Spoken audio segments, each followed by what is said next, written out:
Welcome to Diva's Paradise, a wonderful world of fashion, beauty, and lifestyle. I'm your host, Diva, and as promised, here is a cooking video. We're going to do Curry Goat 101. Okay, so it's kind of late at night, and I decided to do an impromptu goat cooking video. Curry goat.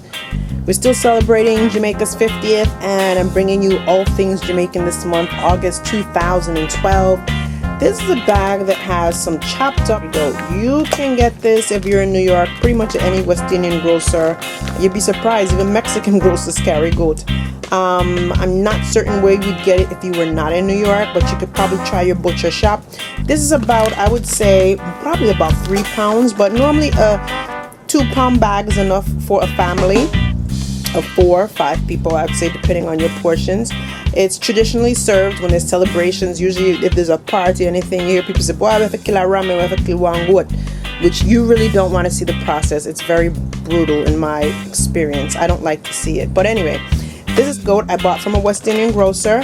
I'm going to season it up tonight, which is the night before I'm going to cook it, and then I will cook it tomorrow. So I just wanted to show you what it is. It's in the bag here and what we're going to use. So because I live in a neighborhood where everybody talks like this, and I don't need to say what kind of neighborhood it is, I had to buy curry because I did not get to stop at my West Indian grocer.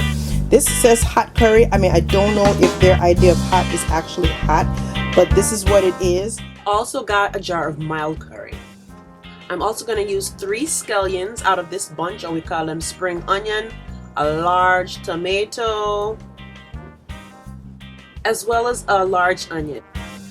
Okay, so like I have a scotch bonnet pepper that I am going to take the seeds out and finally chop it. Okay, usually you can add 2 or 3 of those, but because I also have to think about the kids, it can't be too fiery hot. So I'm gonna actually probably just do 1 scotch bonnet, take the seeds out of the inside. So I already cut this in half, so you can have an idea. Inside is where the seeds are. If you get seeds in your curry goat, it's going to be very peppery hot, so you really want to avoid the seeds.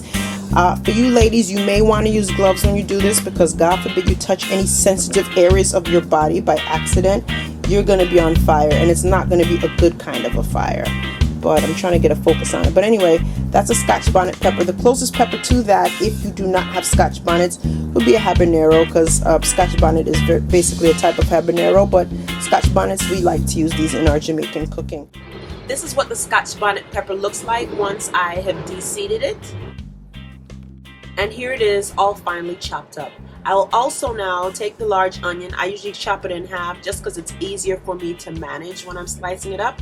And then I'm going to make onion slices, as you're going to see now.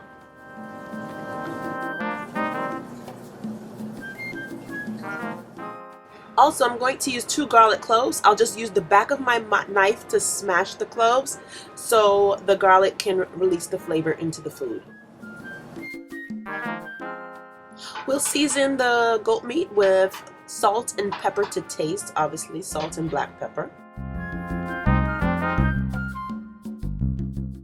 Now, as you know, most cooks don't really measure, but I thought I would try to measure it out to you. I say I used about 4 or 5 tablespoons of the hot and the mild curry mixed together, but really you'll just do it to taste. So we're going to add the curry, the onion, all of the seasonings on top of the goat. When it comes to the curry, as far as measurement goes, really you don't have to measure it. Just make sure that all the meat is thoroughly covered with the curry. Now we're going to add those 3 stalks of spring onion chopped up, as well as the tomato sliced up. Mix well using a wooden spoon, because you don't want to get gunk under your nails. Girls with long nails shouldn't be cooking the food. I'm going to let mine soak overnight, but you can marinate yours for at least 30 minutes. I want the flavor to go down in the meat. Also, I should add that when you use the wooden spoon, this prevents your nails from staining with the curry. Now we're going to transfer this meat into a Dutch-style pot. I'm going to pour water in here, enough so it covers the meat, okay? For me, this was about 4 cups roughly.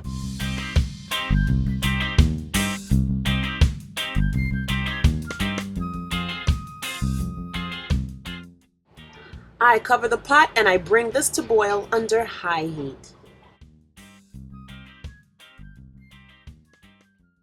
Once you've got it boiling, you're going to lower the heat, okay? And then make sure you give it a good stir.